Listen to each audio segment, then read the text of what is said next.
여러분 안녕하십니까? 뉴스데스크 강원입니다. 병원까지 가는 게 쉽지 않은 장애인들을 위한 왕진 제도가 도입되고 있습니다. 하지만 왕진을 하겠다는 의사가 충분하지 않아 의료 수가 조정이 필요하다는 지적이 나오고 있습니다. 황구선 기자입니다. 강원도에서는 원주에서 처음 시작된 장애인 구강관리 서비스. 전문 치과 위생사들이 대상자 가정에 찾아가 치아와 잇몸 관리를 합니다. 마무리 칫솔질을 좀 해주실 수 있을까요? 아, 네. 네, 알려주세요. 네.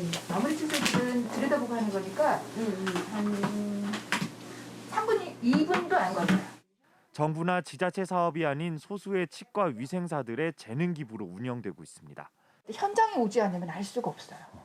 잘 쓰겠거니 하지만 우리가 방문을 했을 때 보면 그게 아닌 거죠. 방문을 해서 트리는 빼셔야 됩니다. 그렇게 하고 나서 트리를 빼고 이제 주무시면서 관리도 더 잘하시게 된 거죠. 때문에 장애인 구강 관리는 서울과 대구 일부 자치구와 충남 천안, 원주 등에서 제한적으로 실시되고 있습니다. 스스로 병원을 찾거나 건강 관리를 하기 어려운 장애인을 위한 왕진 제도가 점차 확대되고 있습니다. 4년 전부터 장애인 건강주치의 제도가 시범 운영 중인데 의사가 환자를 찾아가는 왕진이 핵심입니다. 많은 병원들이 좀 참가를 해주시고 의사 선생님들이 조금 관심을 가져주는 게 저희 입장에서는 제일 좋죠. 신체 장애 외에도 치과와 정신건강 분야까지 진료 과목도 확대되고 있습니다. 하지만 정작 구강 관리 서비스도 장애인 건강주치의 제도도 참여 의사들은 찾아보기 어렵습니다. 문제는 의료 수가입니다. 왕진 수가는 12만 원. 환자를 찾아다니는 이동 시간이 길다 보니 하루 종일 왕진을 해도 진료할 수 있는 환자의 최대치는 5명 정도. 수가 합계는 60만 원입니다. 추가 의료 행위는 제도적으로 불가능합니다. 반면 내과 기준 내원 환자 수가는 2만 원 정도로 하루 50명만 진료해도 수가 합계는 100만 원 가량입니다. 각종 검사 같은 추가 진료로 수익이 늘어날 여지가 있습니다. 장애인 외에 이동이 힘든 고령층까지 왕진 제도가 점차 확대되고 있지만 하루에 볼 수 있는 환자 수를 감안해 의료 수가가 조정되지 않으면 왕진은 이용할 수는 없는 유명무실한 제도로 남을 수밖에 없습니다. MBC 뉴스 황구선입니다.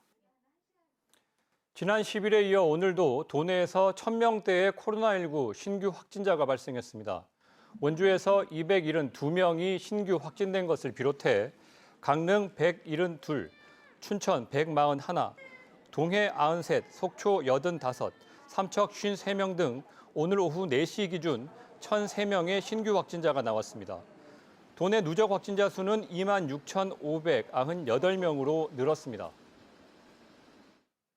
내일부터 시작되는 노바백스 백신 접종에 맞춰 강원도가 백신 미접종자의 접종을 적극 독려하기로 했습니다. 현재 강원도에서 18살 이상 코로나19 백신 미접종자는 5만 5천 명가량입니다. 강원도는 고위험군부터 병원, 시설 내 자체 접종과 방문 접종을 시작한다고 밝혔습니다. 일반 도민은 카카오톡과 네이버에서 자녀 백신 예약을 통해 당일 접종이 가능하지만 장담할 수는 없다며 오는 21일부터 온라인으로 사전 예약을 한 뒤 다음 달 7일부터 노바백스 백신을 접종할 수 있다고 덧붙였습니다. 16개 지역 MBC와 9개 지역 민방위 지상파에서는 최초로 지방자치 대선 후보에게 묻는다라는 대선 후보들의 특별 대담을 마련했습니다. 오늘은 심상정 정의당 대선 후보의 대담 내용을 전해드립니다. 광주 MBC 한신구 기자입니다. 심상정 후보는 지방자치가 부활한 지 31년이 넘었는데 거의 모든 지방이 소멸 위기를 겪고 있다면서 지역 균형 발전은 이제 시대 정신이 돼야 한다고 강조했습니다. 기술과 사람이 함께 같이 가고 사람과 자연이 함께 가는 이런 리더십의 철학과 기획이 굉장히 중요한.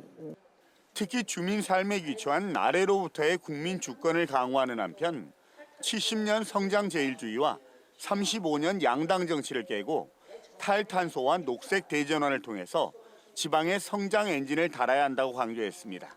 대전환의 시기에는 그 자체로서 지역 분권 시스템이 요구되는 시대가 됐다. 녹색 경제는 지역 친화적이고 일자리 친화적이라고 생각합니다. 특히 양당 정치와 수도권 집중의 최대 피해자가 지방과 청년이라면서 지역의 녹색 산업 기반을 만들고 인재 양성과 대학 육성 등을 통해 지방의 경쟁력을 높여야 한다고 말했습니다.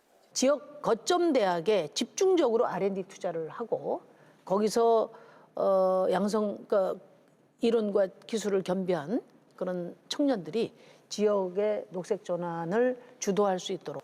재정 자립보다 더 중요한 지방 정부의 자주도를 높이기 위해 꼬리표를 달지 않은 교부금을 확대해야 하고 지방 분권 개헌과 자치 입법권 강화 등을 통해서 지방의 자기 결정권을 확대해야 한다고 강조했습니다. 심 후보는 차기 대통령은 소멸 위기인 지방에 답을 내놓아야 한다면서 자신은 시민의 삶을 선진국으로 만드는 녹색 복지 대통령이 되겠다고 밝혔습니다. 시민의 삶이 선진국인 나라, 그들의 삶터는 어디냐? 지역입니다. 어느 지역을 가서 살더라도 동등한 삶이 보장되는 그런 삶의 공간의 민주화를 강력하게 추진하는 그런 대통령이 되겠습니다. MBC 뉴스 한신구입니다. 수년째 운영이 중단된 상태로 방치되고 있는 원주 섬강 두꺼비 오토 캠핑장을 수변 공원으로 조성하는 사업이 추진됩니다. 원주시는 내년부터 10억 원을 투입해 캠핑장 부지 일대에 3만 제곱미터 규모의 꽃밭과 생태 공원을 조성하는 사업에 실시 설계 용역에 착수했습니다. 뉴스를 마칩니다. 감사합니다.